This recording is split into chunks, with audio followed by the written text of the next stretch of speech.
কল্যাণ রাষ্ট্রের ধারণাটা কি জিনিস? কল্যাণ রাষ্ট্র হচ্ছে রাষ্ট্র জন্ম থেকে মৃত্যু পর্যন্ত নাগরিকের প্রত্যেকটা বিষয়ে দেখভাল করবার দায়িত্ব নেবেন। নাগরিক ওনার শ্রম দিয়ে, ওনার যোগ্যতা দিয়ে, মেধা দিয়ে চাকরি করবেন, ব্যবসা করবেন, রাষ্ট্রকে ট্যাক্স দেবেন, আর এর বিনিময়ে নাগরিককে দেখভাল করবার জন্য যা যা দরকার ওনার জন্ম থেকে মৃত্যু পর্যন্ত এর পুরোটার দায় হচ্ছে রাষ্ট্রের।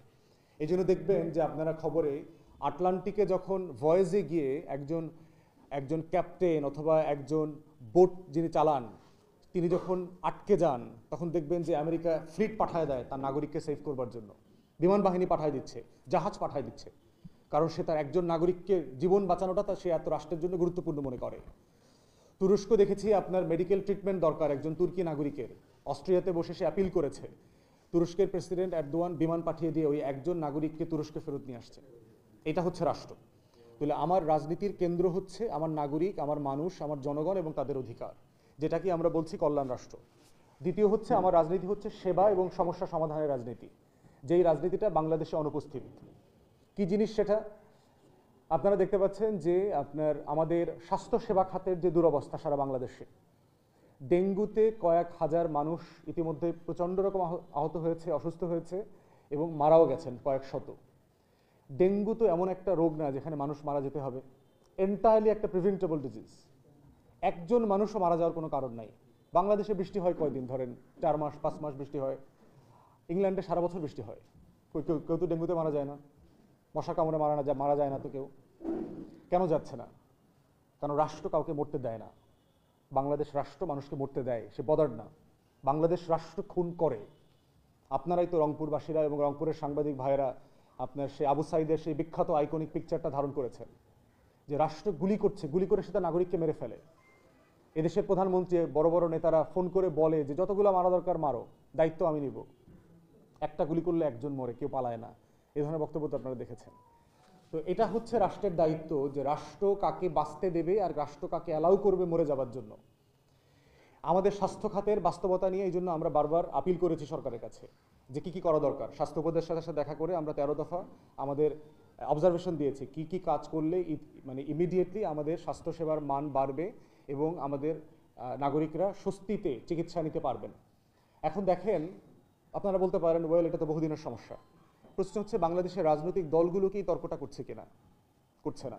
আমরা ইউরোপের রাজনীতিতে দেখেছি যে এটাই হচ্ছে রাজনীতির তর্ক, যে আমার স্বাস্থ্য খাত কিভাবে চলবে, আমার স্বাস্থ্য সেবাটা কিভাবে বাড়ানো যেতে পারে, কি করা যেতে পারে, কি করলে ডেঙ্গু থাকবে না, কি ওষুধ ব্যবহার করা হচ্ছে, এটা কি ভেজাল, এটা কি আমার দেশের বিদেশ থেকে আমদানি করা হচ্ছে।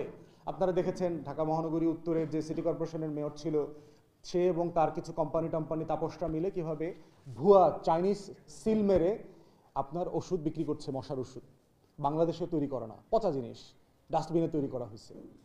তাহলে আমার রাজনীতিতে আলাপটা নাই কেন? আপনারা যারা সাংবাদিক ভাইরা আছেন, আপনারা রাজনৈতিক দলের বক্তব্য তো সবসময় শোনেন, ডেঙ্গু নিয়ে কি কোনো রাজনৈতিক দল কথা বলছে? কিন্তু প্রত্যেক দিন তো মারা যাচ্ছে আমার ডেঙ্গুতে, শত শত নাগরিক মারা যাচ্ছে। তাহলে আমার রাজনীতির তর্কটা ডেঙ্গুকে নিয়ে না কেন, মশার কামড়টা নিয়ে না কেন? এবং সেটা এই বছর না তো, প্রতি বছর হাজার হাজার মানুষ মারা যাচ্ছে। আপনাদের এই অঞ্চলে রংপুর বিভাগকে আপনারা শস্য ভাণ্ডার বলছেন, আপনাদের কারণে আমরা খেয়ে পরে বেঁচে থাকি, কিন্তু আপনাদের কৃষকরা ভালো নাই কেন?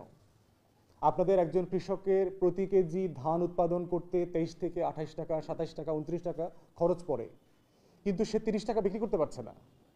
তাহলে সে তো কৃষিকাজ করবে না, সে ঢাকায় গিয়ে রিক্সা চালাবে। আমি প্রচুর রিক্সাওয়ালাকে চিনি ঢাকায়, কৃষিকাজ করা বন্ধ করে দিয়েছে। আমি যখন কথা বলি তাদের সাথে বলে যে ভাই লস, তার থেকে আমি রিক্সা চালালে প্রতিদিন আমার 1000 টাকা থাকে, আমি 2 সপ্তাহ 3 সপ্তাহ রিক্সা চালাই, 1 সপ্তাহ বাড়ি থাকি, ঘুমাই, ঘুরি ফিরি। তাহলে আমার কৃষককে নিয়ে রাজনীতিতে তর্কটা নাই কেন? কিসে আমার কৃষক ভালো থাকবে, কি করলে আমার কৃষককে বাঁচিয়ে রাখা যাবে? কারণ সে তো আমার অর্থনীতির ভিত। তার গায়ের চামড়া হয়তো সুন্দর না, তার গায়ের ঘামে হয়তো অনেক গন্ধ লাগে, কিন্তু সে তো আমাকে খাওয়ায় পরায় রাখে, আমাকে বাঁচায় রাখে। তাহলে তাকে নিয়ে কেন আলোচনাটা নাই? তর্কটা তাকে নিয়ে না কেন? রাজনীতিটা তাকে না নিয়ে কেন? তাহলে তার কাছে আপনি ভোট চান, কিন্তু তার জীবনটাকে উন্নত করবার জন্য কোনো রাজনীতি আপনি করছেন না। এই জন্য আমরা কিন্তু বারবার দাবি করেছি যে কৃষককে প্রতি কেজি ধানের এগেনস্টে 5 থেকে 7 টাকা প্রফিট দিতে হবে রাষ্ট্রকে। দেখলাম এই সরকার আমাদের পরামর্শ শুনেছে। গতকালকে পত্রিকাতে দেখলাম আপনার সরকার এই বছর ধান কিনবে 33 টাকায়, চাল কিনবে কৃষকের কাছ থেকে মোটা চালটা 43 টাকায়। তাহলে কৃষকের 6 থেকে 7 টাকা ন্যূনতম কেজিতে আপনার লাভ থাকবে। এটা হচ্ছে আমাদের রাজনীতি। আমরা উপদেষ্টাদের সাথে দেখা করে বলেছি যে আপনি চিনি নিয়ে আমাদের এত কেলেঙ্কারি প্রতি বছর, ব্রাজিল থেকে চিনি আনা, অমুক দেশ থেকে চিনি আনা, ভারত থেকে চিনি আনা। আরে ভাই, আমার দেশে তো বিখ্যাত বিখ্যাত চিনি কল ছিল, সেগুলোকে আপনি বাঁচাচ্ছেন না কেন? সেগুলোকে আপনি উজ্জীবিত করছেন না কেন? আমার দেশের যে আপনার লাল চিনি যেটা করে, এটা বিশ্বের, আপনার আমার আখ, বাংলাদেশের আখটা হচ্ছে পৃথিবীর অন্যতম মানে উন্নত মানের আখ। তা আপনার আখের মান যদি ভালো হয়, আপনার চিনির মানও কোয়ালিটি ভালো হবে। তো সেই জায়গাটা কেন হচ্ছে না? তো আমাদের পরামর্শ শুনে আপনারা দেখেছেন যে আমরা দেখলাম যে দিনাজপুরে আপনাদের একটা চিনি কল আছে। এখানে আদিলুর রহমান সাহেব উনি এসেছিলেন। আদিল ভাইকে আমি ব্যক্তিগতভাবে বলেছি এই বিষয়ে। আদিল ভাই এসছেন, গতকালকে চিনি কল ভিজিট করতে গেছেন এবং ওনারা এটা কিভাবে রিভাইভ করা যায় চিনি কলগুলো, সেগুলো নিয়ে কাজ করছেন। এটাই হচ্ছে আমার রাজনীতি। এখন আপনারা বলতে পারেন, ভাই এগুলো তো কখনো রাজনীতিতে শুনি নাই। শুনেন নাই বলেই তো দেশের এই অবস্থা। আমার রাজনীতিটা মানুষকে ঘিরে, আপনাদেরকে ঘিরে, জনগণকে ঘিরে। জনগণের দুঃখ কষ্ট ভোগান্তি কিভাবে লাঘব করা যায়, সেটা আমার রাজনীতি। এবং এগুলো পশ্চিমা বিশ্ব করে বলেই তারা উন্নত বিশ্ব।